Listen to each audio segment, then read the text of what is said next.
Hey guys, welcome back to the bonus segment of the Tales of the Trade podcast from Amaya FM. Today we're bringing you some delicious extras from our latest episode with Sally Prosser, renowned food and travel blogger in the region and founder of award-winning blog My Custard Pie. I'm Gaya, producer of Tales of the Trade, and I'll be your host for this segment. When it comes to any creative process, especially writing, inspiration always strikes rather than saunters. It's like that old friend who rings the doorbell just as you are rushing into the shower on a super busy day packed with meetings. Although you're happy to see them and would like nothing more than to sit down and indulge in their company, the timing isn't just quite right. Sally talked to us about her creative process and how 8.5 years in, she has found a few tools of her own to retain and pause inspiration till she's ready to tend to it. I have ideas swirling around in my head a lot through all sorts of touch points through the day. I'm definitely much more productive in the morning. So I'll go out for my dog walk and then those thoughts will start to swirl around my head. Like a lot of people, you get your best ideas in the shower. In fact, my husband always says someone should patent a whiteboard for in the shower, so that all those ideas that bubble up in your head that you could jot down. So there's an idea. Anyone listening? If I'm out of the house, I'll put the notes app on my phone. Sometimes I'll just even dictate into them, just get those ideas down, and then I'll rush to my computer, open a draft blog post, chuck all those ideas down, and then I guess it's time, energy, and ease of converting that idea into a finished blog post that really dictates what happens to it. Some things are much more time-consuming, take a lot more research, and those are the ones that sit there for months or maybe even years. Yeah, I do try and put some structure into my calendar and say, right, I will publish this by then. As a creative person working for oneself, it not only means having to do the creative work, but also to manage your time and structure your creativity to meet deadlines and maintain a sense of productivity. Being someone who's known for her attention to detail and for having such an engaged following, we were very curious to know how much structure Sally puts into her day-to-day and if the quality of her work is reflective of a tried and tested routine. I hate routine, and I know that I have to have some kind of routine to be productive in life. So there is structure sort of in my life, but I like that flexibility. So yes, I try and do more stuff on weekends.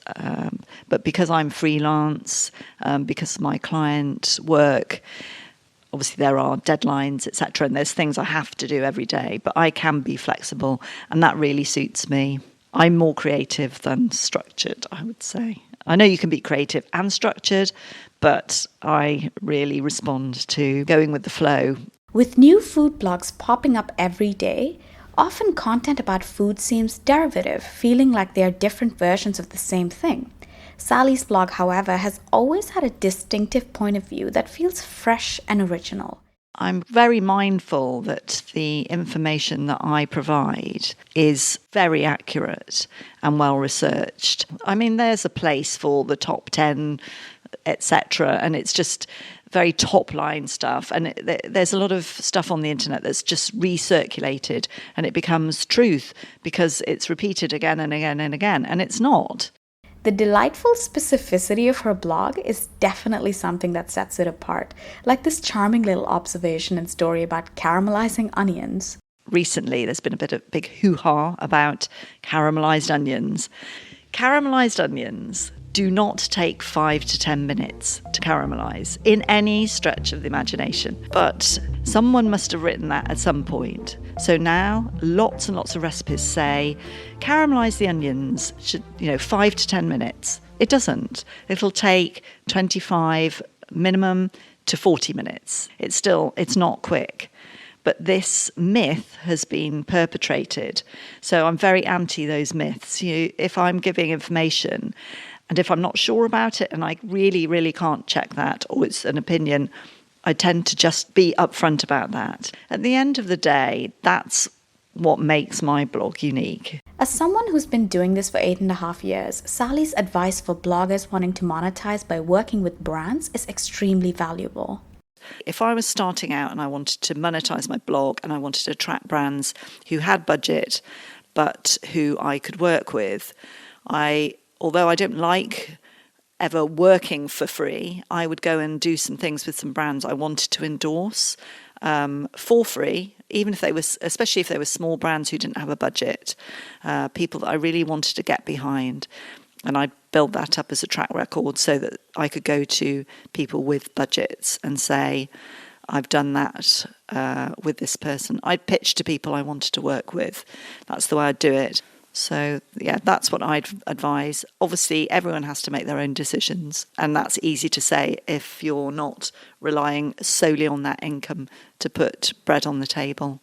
You can diversify your income streams, I think, so that you don't have to be in those positions. Sally is someone who's had long-standing relationships with brands and has really established credibility with those brands. We were curious to know if people often made assumptions about her being inundated with freebies, how she developed this large following. People always assume that I'm being paid for all sorts of things that I am not being paid for. Yesterday I went to something and someone said, oh yes, Korean bills are expensive. Well, I don't know, you probably get yours. I'm thinking, when's anyone ever paid for a Korean for me?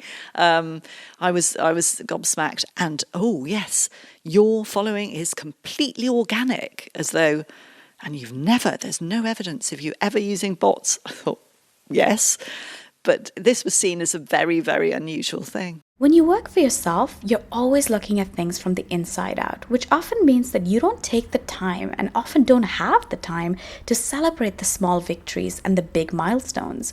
From the outside, we could list many of Sally's achievements, but we wanted to know what she considered her milestones, her turning points over the years. A specific turning point, I'm not sure. I think it's a series. I think as an evolution as blogger, you reach these milestones, and it's hard to remember those exact milestones now. Winning BBC Good Food magazine blogger of the year, I must say I was very proud of that, and it was a real honour, and I was surrounded by people that I really admired.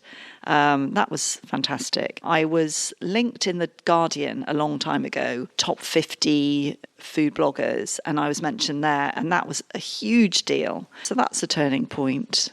I guess it tends to be someone recognising you. I mean, David Leibovitz linked to me the other day, and I was gobsmacked. And I mean, I have met him a few years ago, but it just showed that's why he's still so popular and has such a great following, because he's so genuine. And it was a really generous thing to do, because I linked to him in one of my posts. And I thought how wonderful that was. I mean, that's probably too much of a statement to say it's a turning point, but it is one of those, you look at life in a different way. You know, you look at the blogging world again in a different way. So many different communities and so many wonderful friends, both here and around the world. I mean, my girls still joke that, oh, Mum, met someone on Twitter and stayed in their house, you know, which is true. So, there you go. We hope that this bonus episode gave you some more insight into the immediacy of blogger life and the process of creating longevity in this ever-changing digital sphere. Thank you for listening, and tune in on November 20th for the next episode of Tales of the Trade. You can subscribe to us on Apple Podcasts, Google Podcasts, Spotify, and Ankami as well. Just search for Tales of the Trade wherever you like to listen. So many tales to be told, so many stories to be shared. So pull up a chair and join the conversation.